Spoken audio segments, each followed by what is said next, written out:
일상에 바쁜 여러분들을 대신해서 지식과 인사이트를 정리해드리는 매일 독서, 매일 인사이트입니다. 오늘은 5000일 후의 세계, 이 책에 대해서 한번 살펴보도록 하겠습니다. 이 책의 저자는 IT 기술계의 철학자, 거두라고 할 수 있는 케빈 켈리인데 93년에 IT 잡지인 와이어드의 창간 편집장을 하셨던 분이에요. 93년도 우리가 IT라는 개념도 사실 희미했던 그 시기부터 활동을 하셨던 분이고 거의 살아있는 IT계의 전설이라고 할 수 있죠. 그리고 실제로 이분이 굉장히 그 철학자적인 그런 면모가 있는데 기존에도 IT 업계의 변화라든가 흐름 이런 것들을 예측한 것들이 이제 거의 적중을 했는데 뜬금없는 어떤 단순한 발상에 의해서 미래를 예측하는 게 아니라 수백 년의 시대 변화, 역사적 사고에 바탕을 둔 그런 예측을 했던 분이죠. 이 책도 사실 굉장히 철학적인 느낌이 물씬 풍기는 그런 책인 것 같습니다. IT 분야에 종사를 한다거나 이 분야에 또 특히 관심이 있다면 이 케빈 켈리의 저서라든가 또는 이 책 한번 읽어보시는 것이 도움이 되지 않을까 그런 생각을 해보게 됩니다. 이 책은 그렇게 두껍거나 내용이 방대한 책은 아니에요. 아주 짧은 시간에 읽어볼 수 있는 그런 분량인데 아까도 말씀드렸지만 내용은 상당히 심오하고 철학적인 그런 느낌을 갖게 하는 그런 내용들이 많이 있습니다. 전체 내용을 다 살펴볼 수는 없고 그래도 우리가 가장 관심 있는 게 우리의 일상에 영향을 미칠 수 있는 것들, 이러한 것들의 미래가 기술로 인해서 어떻게 바뀔 것인가, 그런 부분들이 흥미롭잖아요. 그래서 그 파트만 간단하게 한번 살펴보도록 하겠습니다. 일단 식량의 미래인데, 테크를 이용해서 식량의 어떤 측면이 변화할 것인가, 이런 부분에 대해서 이야기를 하고 있는데, 바이오테크에 대한 관심이 최근 굉장히 집중하고 있죠. 특히나 이 식품에 대해서 바이오테크 기업이라든가 기술들이 비약적으로 발전하고 있다는 거예요. 클린 미트, 그러니까 식물 추출 성분과 동물 세포를 배양해서 인공 고기를 만드는 거예요. 물론 거기에 콩과 옥수수라든가 이 영양분은 똑같이 준다는 거죠. 그렇게 해서 우리가 그 동물을 도축한다는 거 사실 끔찍하잖아요. 도축할 필요가 없고 또한 깨끗한, 그리고 효율적이죠. 뼈나 이런 거를 만드는 것이 아니니까 이런 인공적인 클린 미트. 그래서 이 저자는 닭고기 이외의 고기는 먹지 않는다는 거예요. 네, 이제는 나도 먹을 수 있는 고기가 이제 생겨나고 있다. 바이오테크로 인한 클린 미트의 미래. 근데 이게 다양한 분야에 응용이 되고 있죠. 치즈의 경우에도 실제 소젖을 이용한 것이 아닌 다른 방식으로 콜레스테롤이 함유되지 않은 그런 치즈가 이제 생산이 되고 있다고 합니다. 그런 회사들의 미래가 아주 밝다. 그래서 바이오테크로 인한 우리 식량의 어떤 변화의 측면들, 이렇게 한번 예상해 볼 수 있을 것 같고, 이동의 미래에 대한 부분이 특히 흥미로웠는데, 많은 사람들이 자율주행, 앞으로 자율주행으로 인해서 운전직에 종사하는 분들이 직업을 잃을 것이다. 너무 심플하게, 단순하게 예상하고 예측을 하잖아요. 근데 이분은 그런 거는 어렵다, 이렇게 이야기를 하고 있습니다.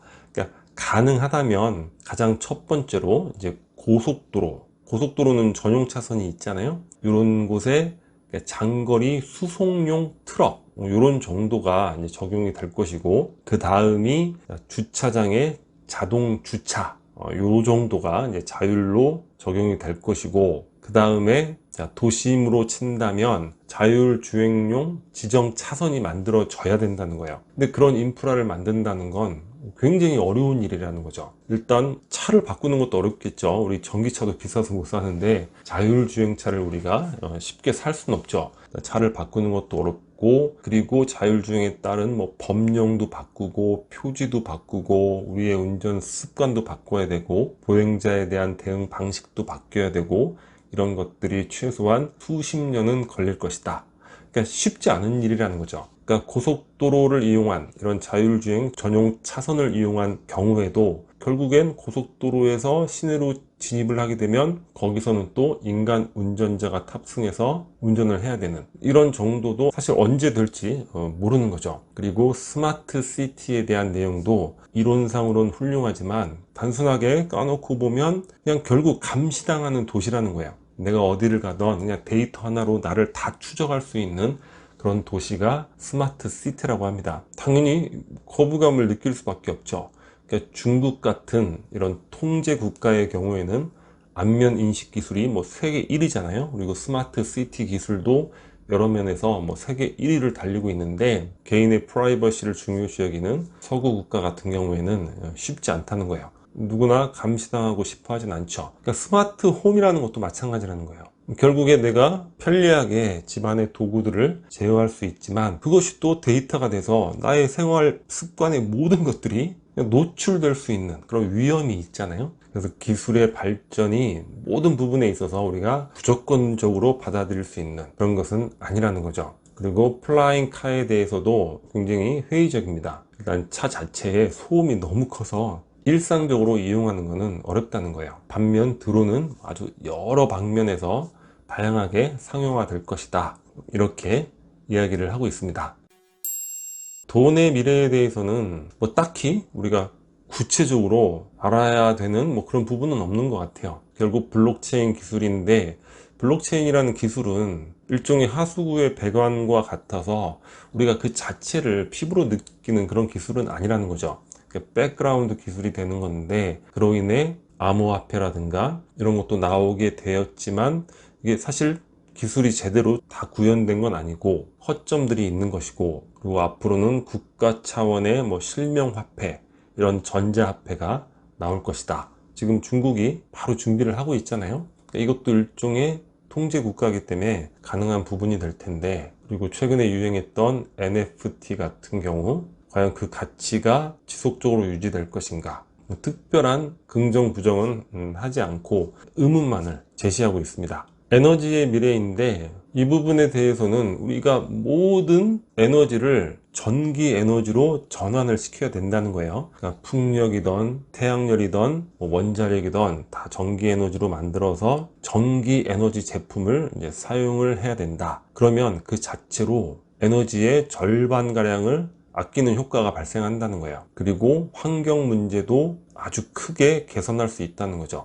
왜냐? 전기 에너지를 쓰는 건 탄소 배출을 하지 않는 거죠. 우리가 가솔린을 쓰면 탄소 배출을 하잖아요. 그러니까 전기차를 쓰면 탄소 배출을 하지 않죠. 우리가 난방을 할 때 가스를 쓰면 탄소 배출을 하지만 난로를 때우면 탄소 배출을 하지만 히트 펌프라는 일종의 뭐 냉장고에 있는 그런 뭐 코일이 막 감겨져 있는 뭐 이런 기구라는데 지금 현재는 가격이 좀 비싼 편인가 봐요. 히트 펌프를 이용하면 전기로 탄소 배출을 하지 않고 집안을 가열할 수 있다. 그래서 앞으로 5년 이내의 신차는 거의 전기 자동차가 될 것이다. 이런 예측을 하고 있습니다. 그러니까 기존의 화석 에너지는 에너지 자체를 운반하는 데 있어서도 많은 비용과 환경 문제가 든다는 거죠. 여튼 뭐 우리가 개인적으로 환경을 위해서 할 수 있는 거대한 일은 없잖아요. 가급적 탄소 배출이 없는 물품을 사용하는 것, 이것이 이제 중요할 것 같습니다. 교육의 미래에 있어서는 AR과 VR 기술이 급격히 발전하고 있잖아요. 그래서 이 AR과 VR 기술이 이제 교육에 획기적으로 도입이 될 것이다. 이렇게 예측을 하고 있습니다. 그리고 대학의 무용성 이런 이야기가 많은데 대학 자체가 뭐 늘어나진 않겠지만 사라지진 않을 것이다. 왜냐? 교육은 배우는 것도 의미가 있지만 그 이상으로 교류하는 게 사실 더 큰 의미가 있을 수도 있잖아요. 우리가 항상 교류하면서 자극받으면서 공유하면서 그걸로 인해서 배우는 것들이 사실은 더 많죠. 그러니까 사회적 의미가 있다는 거예요. 직접 만나서 교류하는. 그래서 대학은 사라지지 않을 것이다. 섣부르게 뭐 대학은 필요 없다, 사라진다 이렇게 예측하는 건 좀 무리가 있을 것 같습니다. 그리고 특이한 게 자동 번역이 상용화 될 것이다. 굉장히 그 단언을 하고 있어요. 어떻게 이걸 즉시 번역을 할 것인가? 저는 개인적으로 다소 회의적인 생각을 갖고 있는데 케빈 켈러는 뭐 그 부분이 뭐 너무 자연스럽게 이루어질 것이고 그렇게 되면 우리가 너무 편하게 자유롭게 세계 여행도 다닐 수 있을 것이고, 그리고 전 세계인이 너무 자유롭게 함께 모여서 일도 하고 어울릴 수 있을 것이다. 그러한 방향으로 되어갈 것이다. 단언을 하고 있는 것 같습니다. 어떤 인사이트를 얻는 데 있어서 또 훌륭한 재료가 될 수 있는 그런 책이 되지 않을까, 이런 생각이 듭니다.